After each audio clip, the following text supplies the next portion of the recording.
Well, hello, everyone, and welcome back to RX for Success. We are really excited to be coming to you on the YouTube platform after 7 years as an audio-only podcast. And we hope you'll continue to follow and like us on the new platform as we bring you more conversations with physicians who are really making a difference.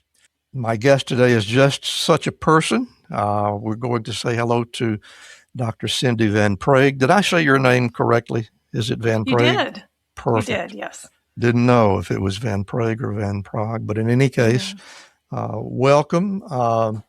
Cindy is board certified both in anesthesiology and in integrative medicine. She occupies herself nowadays as a health and wellness coach. So, Cindy, welcome aboard. I am really looking forward to our conversation today. How's everything out in Texas?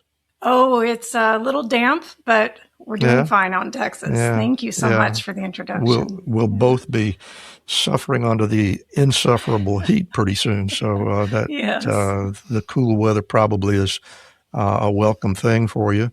The first thing I want to get out of the way, Cindy, is I'm a little bit unsure about where you're spending your time. Are you doing any anesthesia at all nowadays, or is it strictly coaching? I am. I'm working part-time still as an anesthesiologist. And so I travel. I live just outside of Houston, but I travel into downtown twice a week to do cases. So I have hung on to that part of my life. Yeah, and I can imagine that you would probably want to. Do you, I'm interested to know, I mean, we're here trying to give people useful advice, that splitting yourselves between two territories, have you had any moments when you really felt stretched a little too thin, or everything going okay? No. Oh, in fact, I think it's the opposite. So I feel like I have custom crafted my life to what fits me. Just physically, just health-wise, my well-being, mentally, as far as challenge, I don't sit still. I don't like doing the same thing every day. So I like a challenge. I like to my goodness. I like a difference. Yes, I like a different For an anesthesiologist, that's a little bit of a challenge. Yeah. Exactly. When we're in a little 3x3 area on a stool with a clipboard. So I don't know if I could physically do that every day. I used to, of course, but now I just love crafting my week as I wish. So I work everything else I do around my anesthesia job. And that's when I started the coaching on the side too. So, I bet that is substantial relief. Let's talk about your origin story. I know you got a lot of your education up north. Where exactly do you call your roots, your home? Oh, that's a very hard one to answer. We moved around. Yes. My father moved us around all over the place. So I guess my origin is Chicago, Illinois. That's where I was born. The Midwest. But I spent a large portion of my younger years in Arizona. And he moved us to California and New Mexico and then back to Illinois. So all of my formal training was in Illinois, in Chicago. So my, undergrad, my med school, my residency was all Chicago. Once I finished that, I went back to Arizona for a while and then came to Texas. So I've been all over the place. I don't really have one place that's home. And the moving around, I gather, had something to do with your dad's employment. Was it just a job that moved a lot? Was it the military? What's the story of you'll share? Yeah, he was one of those C-suite individuals where those jobs are volatile and there's just a lot of changeover. So he would consistently be moving up the ladder. So then we would move to a new place in the country. Yeah. So it was all forward and positive. But it moved us out of our house every few years. You used the word positive, and I'm really interested in hearing more about that. I think not everybody travels well, and I think particularly when you're in your formative years, and whatever friendships you can make are really important. Was there any stress in that regard with you? I think the last time I noticed stress was in high school. I had to move of course after my sophomore year of high school, which makes sense for a teenager. So that might have been the most stressful moment. But otherwise, no, it was just kind of excitement about what the new location would hold and the opportunities and the new friendships. And I found, and I feel lucky, but I found that in each location I lived, I formed one or two, really close friendships that lasted throughout the years. So you kind of pick up people as you go across the country. So, and I think it's also positive because it makes me more comfortable with change. So I know we won't stay in Texas forever. I know we will change. And then I'm not really afraid of it because I'm used to it. That's a positive thing, I think. I think kind of looking at it from my eighth decade of life, I can see that there are a lot of advantages to that. I myself grew up in a tiny town in central Alabama. Leaving the nest and going to college and going to medical school and things of that nature were pretty jarring. But to sort of be out there and having other experiences and bumping into other cultures and ways of life and things of that nature must have been a good thing for you. Yes. Yeah. Yes. And you mentioned other cultures. So I also love to travel. So maybe that's because we've always moved, but I love experiencing other cultures. Yeah. Now that my husband, now that we're older and we can afford to travel, I just adore seeing how other people live in the world. Yeah. That really is a cool way to spend your time, I think. So why medical school, and when did you start thinking about that? I don't think I always knew I would go to medical school, but the signs were there. So even when I was, in high school or something, even before that, I always had some kind of medical kit, or I would try to splint my finger. I would do all of those hands-on things.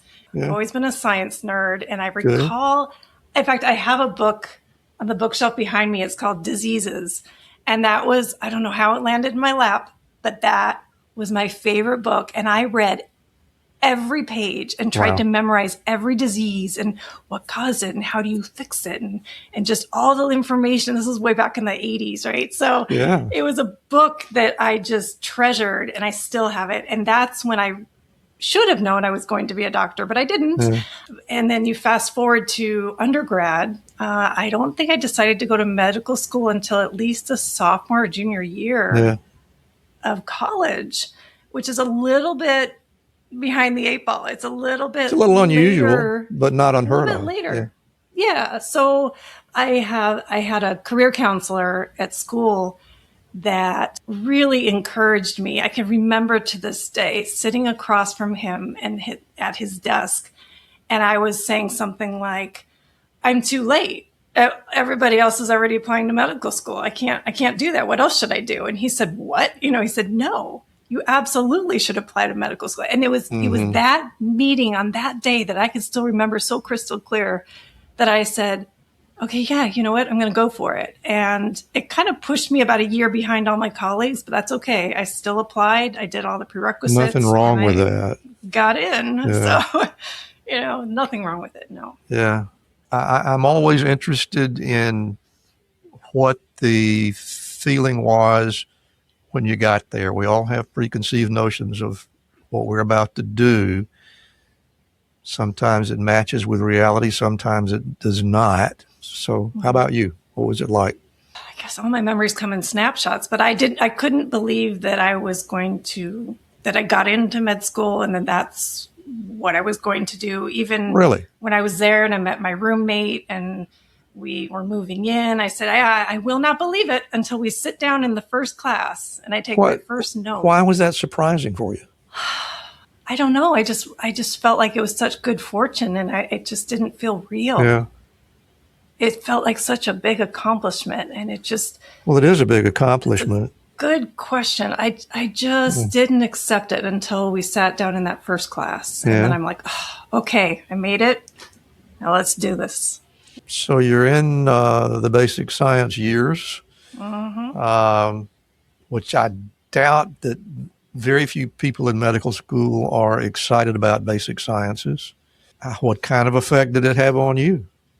I just remember studying so hard, staying up so late, I still have my notes. I would summarize all the notes onto a single page, and it was all color coded and almost like a cheat sheet. And then I would review that. And I was very methodical. I had a system for learning each subject and getting through each test. I'm sure I was nervous. I don't remember that, but it was just a lot of hard work, but it was exciting to be there. Yeah. That kind of feeds into my next question. Is there anything about it that you would categorize as fun? Fun? I don't know if I would say, I guess it's fun because you're living your dream and you're finally seeing patients, third and fourth year. Yeah. And you're finally contributing. And in that sense, yes, it was fun because it is such a privilege to be able to see people in those moments of their life where they're so vulnerable. And I think that realization hits in med school. That's kind of the response that I get from most people in that, those basic science years were not a walk in the park by any stretch of the imagination. But once you get past that, it seems like you're kind of in an entirely new world, and kind of changed my outlook on things. So similar experience for you? Absolutely. Yeah. Yes. Yeah. And when did you start thinking about where you were headed, what you're going to do when you grow up, what your specialty going to be? Right. I was just checking out all of the you have a number of set rotations in medical school that you have to do. So surgery, et cetera. But the electives were what I had to decide on. I decided to do an anesthesia elective after my surgery rotation when I would be standing, scrubbed in as the med student doing, not doing surgery. Forbidden to move. It. Yeah, just, hands are like this. But I would peek over at the curtain and I'd wonder what that guy behind the drape or that woman behind the drape was doing. And I thought they were the coolest people. No offense to surgery, but wow, they are really cool, calm, laid back. Just, there was something about them that pulled me to them. Thank you. Thank you for complimenting anesthesiologists so smart. As a surgeon. They're always my so goodness. smart. Oh, you have to stop. Yeah. But I will accept that on behalf of all my colleagues. Yeah. But so I realized, I need to do a rotation. And I got one at the University of Chicago, which was just amazing. It was the best rotation. And they let me do things as, even though I wasn't part of their staff, they let me do things too. It was just so much fun. And that's when it clicked. And I did have a runner-up, and that was OB-GYN. Oh, my goodness. You can believe it? I know. That's a completely different world. Hard to see the similarities. That's exactly what I was about to say. Really? No, they're so different. So for a month or two there, I was torn between what I would do because I also loved that rotation. Just loved it. Yeah. But I'm just no regrets. I'm so happy I chose anesthesia. Yeah, I bet you are. In your early practice now, how did you get there after you finished your residency? Did you move immediately back to Texas? Give us the life situation at that point. I don't even know if you were married or not, or what's the story? Yeah, I got married in residency, and I just did the 4 years, not just, but I did the 4 years of training and decided I did not want to go on to a fellowship at that time. So graduated and moved from Chicago to Arizona, which is where my parents lived. And there just happened to be a really, really good anesthesia group in their town. And I just applied there along with a bunch of places in Chicago. And when I compared them all, the Arizona location was pretty great. So we moved Looked like a good fit. Tucson, Arizona. Yeah. Yeah. So that was a great group. Shout out to them. They were amazing. It was an MD. That's great. MD only, everyone was on a partnership track from day one, and it was great. Yeah. So it sounds like you either intentionally or accidentally, you kind of landed in the right place, and that's a good thing. And did you, once you were finished with your training, did you stay in Tucson for a while, or? Yeah, we were there for about 10 years. Were you married at that point? Yes. We'd gotten married about a year or two before moving to Tucson. So that Tucson is where we started our family, and I had my 2 kids, and, I went all out and did the full worked and took call and did all the things that anesthesiologists do. We had a transition about after 10 years, just because my husband was traveling to Houston all the time. So we're like, well, this doesn't make sense. You're not here. We had 2 small kids. So I changed jobs to be here in Houston. And then my husband didn't have to travel. And so that was a change in the type of anesthesia that I did. So then I moved more to doing like mobile anesthesia. So working in offices and doing helping with surgical procedures in offices around Houston, and doing days in surgery centers. And so I got to kind of stepped out of the hospital and moved to office-based anesthesia and surgery centers for a long time. And at some point, it looks to me, and I'm interpolating here, that it became apparent to you there were some physicians that were suffering a little bit and needed something that they weren't getting from their day-to-day life. So can you tell me about that? Yes. So it started with self-realization that I was not getting what I needed. It was my own story of burnout. And I think I went through a few periods up and down with burnout, just with life. It was both life, meaning both anesthesia, the job, and also life circumstances, losing my mother and things like that. So having kids, that's a big life change. So life changes made it a little tough too. But it was after we moved here to Houston, and even a few years after that, when I finally answered my own inner call to investigate in integrative medicine. And it's funny, there's the University of Arizona, the Andrew Weil Center for Integrative Medicine is in Tucson, where I lived. And I didn't apply to go to their fellowship program until I left Tucson. So I was in Houston. Yeah, that figures.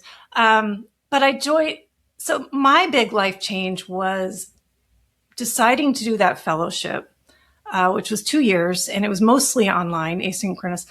And I did so much self-work, if you want to call it that. And I was able to heal myself from burnout and from all the things that I was suffering from all these years of pushing 110% and trying to be the Martha Stewart of moms and the best wife and the best daughter and the best everything.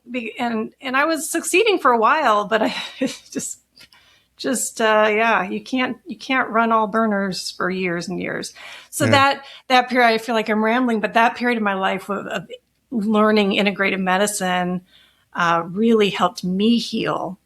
And then I could see the contrast between what it means to take care of yourself. And that's when part of the program was self-care. It was built into the program that we had to do our own self-care. We had to learn how to meditate. We had to learn how to take care of ourselves, to make sure we get the exercise, the nutrition, the balance. That's when I started realizing, oh my goodness, everybody needs this. And that's when I kind of segued into integrative health and wellness coaching, which is through the same program in Arizona. And it was just a natural segue into that program. And in that program, of course, as with, I'm sure, most coaching programs, you get coached. So that was another point of healing in my life where I was coached repeatedly in the course. And one of the people that coached me was another physician. And I'm like, oh, then the light bulb went on in my mind. I'm like, whoa, physicians can coach physicians. How cool is that? That changed my trajectory again. That must have been, I hate to use the platitude, eye-opening, but there was clearly a self-realization that you were not expecting. And I'm assuming that led to some fairly substantial change in the way you were living your life at that point. And I'd really like to hear that part. So one of the things I learned is it took a long time, but how to slow down, to take a breath, and to actually realize, I have to take care of myself in order to take care of other people. And what good am I to my family and my kids and my colleagues if I am burnt out in a snippy shell of a person if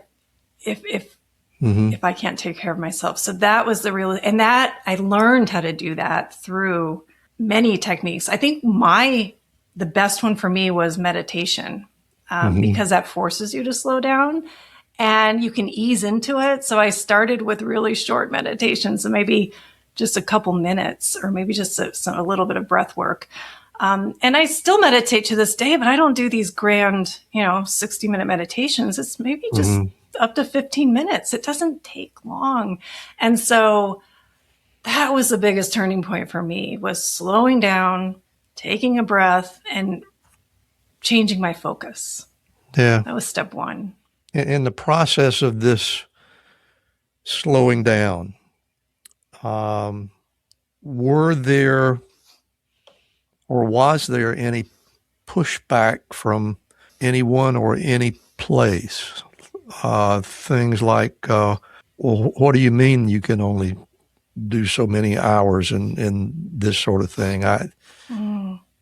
I think this is something that people worry about a lot, and that's why I want to really hear it from a professional. I think so many physicians think that if they don't answer the phone and go, as soon as it rings, they're just going to be banished. Did that ever enter your head, or do you think that is something that people really need to learn how to deal with? What's your way of thinking on that?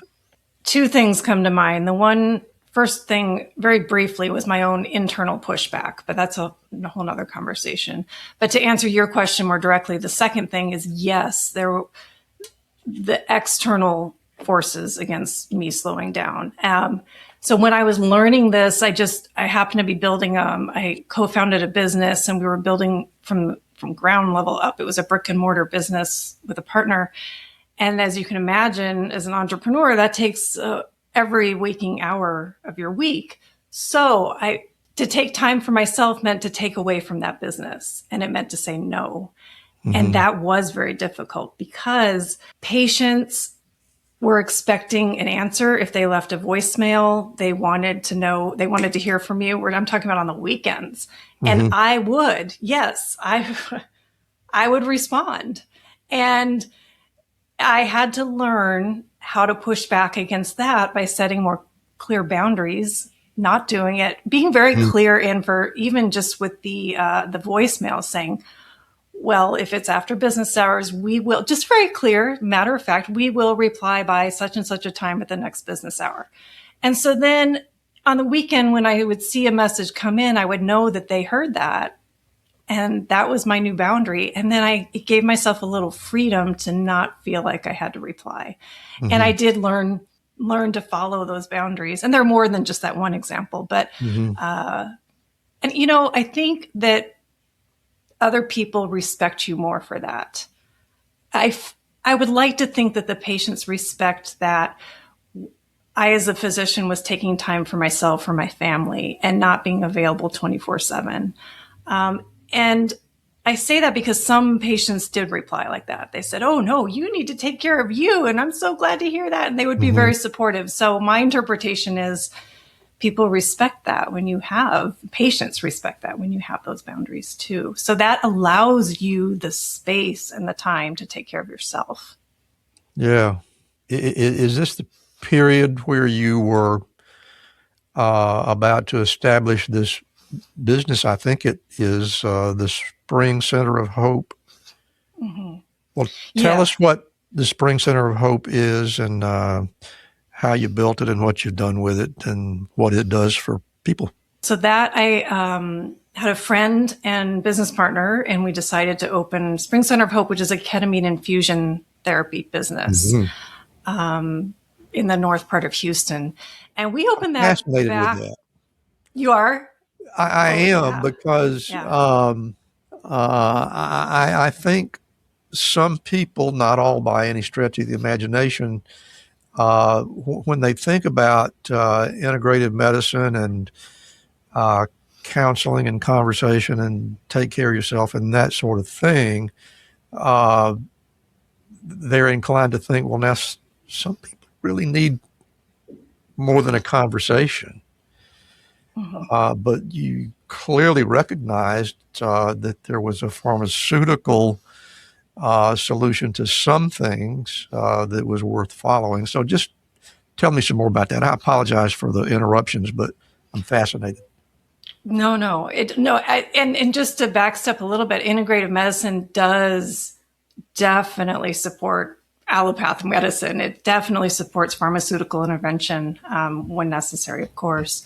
But so the ketamine infusion center was for, our heart was to help those with mental health disorders, primarily to help with suicidal ideations, depression, things of that nature, and chronic pain. So ketamine infusions can, significantly improve those patients with chronic pain that have failed all kinds of therapies. And who better than an anesthesiologist than to deliver that? Really? So, yeah. So I would say, I hate to interrupt you, and we might even cut part of this out. I was a medical student when ketamine first appeared on the scene in anesthesia. And as you know, in some instances, it leads to some really eruptive and combative and kind of dangerous behavior. And we were kind of afraid of it back then. But it sounds like when you got in there, it was a time when it was much better understood, and you all had much more scientific or scientifically directed ways of using that. Am I sort of on the right track? Yes. So for mental health, the dose of ketamine that's used is so small compared to probably what you saw in the operating room and what I used to give. A pre-anesthetic, back in the day. Yes. So it's such a low dose, very safe in the right hands. But yes, of course, it can have those side effects that you saw. But when you approach it, when you have a plan and a methodical plan, and you approach it with this low dose, and then you titrate up, and every patient's different. So that's the art of medicine, I guess. It's the art of giving ketamine to all these different people, is giving what they need, not just throwing a set dose at them, and what they respond to. And so, I hear what you're saying. Back when I used ketamine only in the OR, I was in the beginning, I was afraid too. I'm like, oh no, what if they hallucinate? I can't believe I used to worry about that. But that was, having been there at the time that medication first became available, I remember some substantial horror stories. And they were, it's interesting to me to see how that has evolved and how it has become so useful and so helpful, particularly in the sorts of people that you are involving yourself with. So the next thing that I want to talk about is I know that you're a fellow podcaster.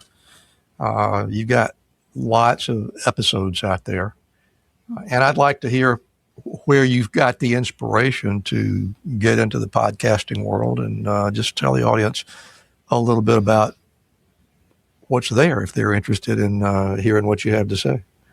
Yeah. So when I started my little business, Inspired Mom MDs, that was about as I was that was at the tail end of the Spring Center of Hope ketamine business. So we grew that business and sold it. And about when that business sold is when I started the Inspired Mom MDs business. And I hired a coach to help me get that started. And I just wanted someone to help get, I know, help yourself business coach. Position, heal thyself.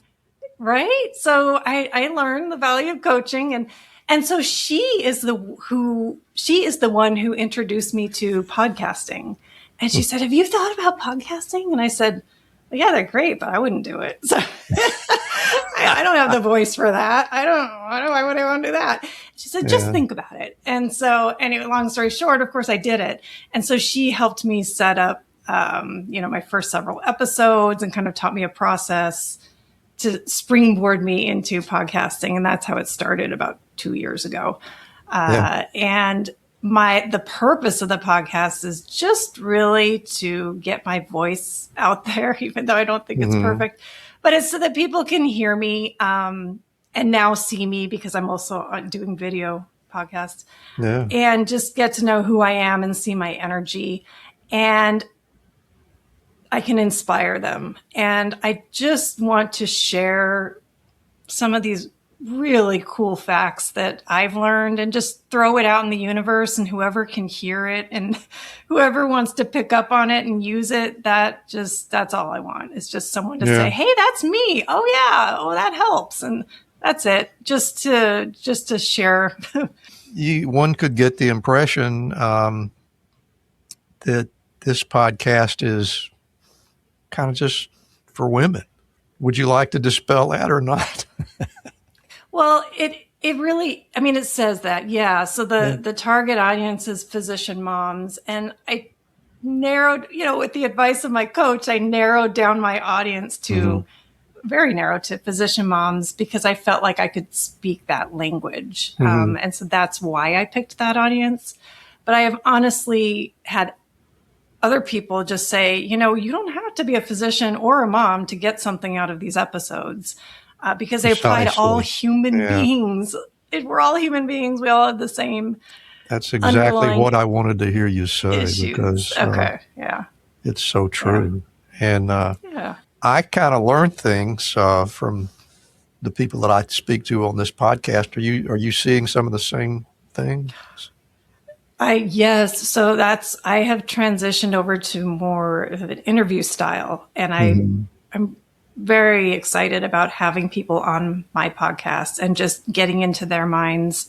And I just didn't want to keep spewing out what I thought. I'm like, oh, these such brilliant people out there. I want to share their thoughts with my audience. And there's some really, really cool interviews. These people, oh my goodness, people just blow me away. They're so smart. Yeah, so that's and all exactly the experience that I have had with RX for Success. And sort of coincidentally, Rhonda Crow called me the day that I decided to retire to tell me that she wanted to do this podcast. And looking back on it, reflectively, it's probably the best thing that could have happened to me at that point. Wow.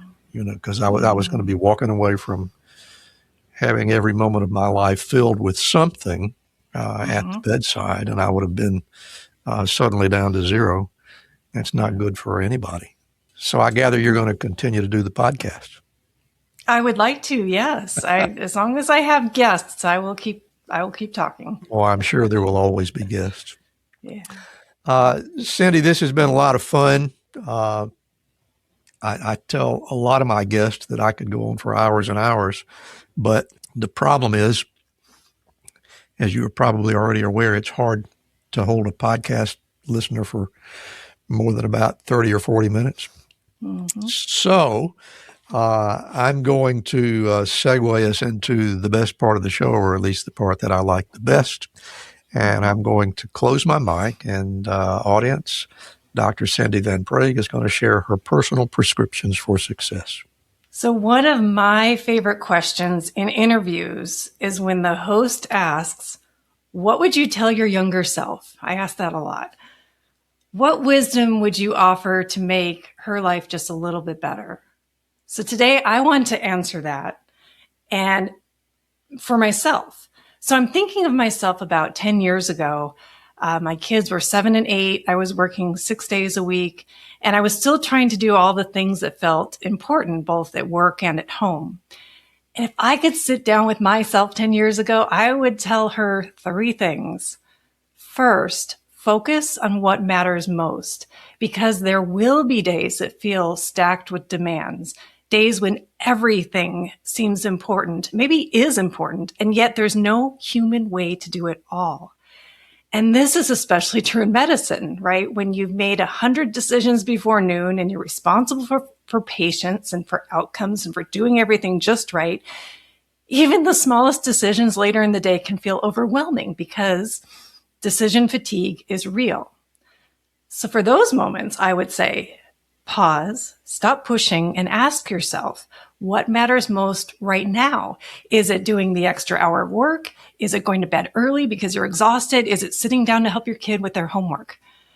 And if you're too tired to even think clearly, how about this? What would I regret not doing in that moment? Because in hindsight, that answer is very clear. The second thing I would tell my former self is identify what you can't control and release it. Let it go. Stop pouring your energy into something that isn't yours to carry. Looking back, I can see how much energy I spent on overthinking, on self-criticism, even on trying to manage how other people around me felt.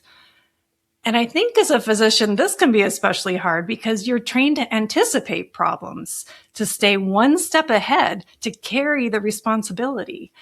But not everything is yours to hold.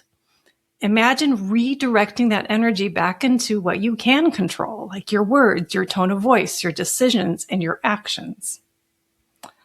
And finally, I would tell her, make time to listen to your inner voice.